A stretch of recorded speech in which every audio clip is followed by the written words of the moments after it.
Nədən? Bax biz içəri girəndə əlində quş var idi. Girmişik, çıxmışıq, yoxdur. Onun əlində quş yox idi. Ha qardaş, indi mən də onunla içəri girmişəm də. Quş olmasaydı nəyin söhbətini aparırıq biz burada? Ha, nə var? Hani var nə var? Bir də qardaşım səndən nə gedir? 5 dəqiqə gir içəri bax. Olmaz çıxaq gedək də.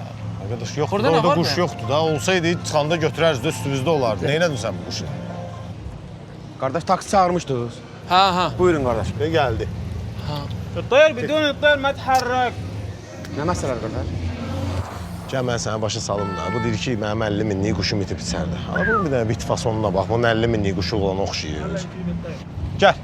Kardeş belki bunu sonra halledersiniz. Benim de zakazlarım. Qardaşım, valla biz də tələsməsəydik taksi çağırmazdıq Ay da qardaş. yəqin ki. Biz də onu istəyirik ki, bir dənə tapaq çıxaq gedək. Bala, bala, bala, bala, bala, bala, bala, bala, bala, bala, bala, bala, bala, bala, bala, Biggie bong, bala, bala, bala, bala, bala, bala, bala, biggie bong, bala, bala, bala, bala, bala, bala, bala, biggie bong, bala, bala, bala, bala, bala, bala, bala, biggie bong, bala, bala, bala, bala, bala, bala, bala, biggie bong. Kardeş selam aleyküm. Burada kuş görmemsen ha? He? Kuş deyirəm görməmsən, sizin klient var ərəb. Çoxu sev, çıxıb sonra məni də taksi kimi çağırır. İndi gelmir deyil, quşum qalıb aşağıda. 50 bin manat qiyməti var. Ne kadar? 50 bin manat, bahalı quşdur. Ben kardeşim seni anladım lan. Burada 50 manattan bazı yoktu. Ay can əzizim, nə lazımdır? Tamam, bir dəqiqə deyəm.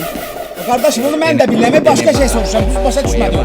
Quşu quş, Şahin, Şahin. İsmirəm, sağ ol. Ay can ben Şahin qulluğunda hazıram. Benim için tamam. Ana, bəsdir də klientlərimiz əlimizə alın. Nə istəyirsən sən? Ay kız görmürsen öz yapma. Şey səni təpə bəyni. Sən nə bilirsən ki, sən istəsin?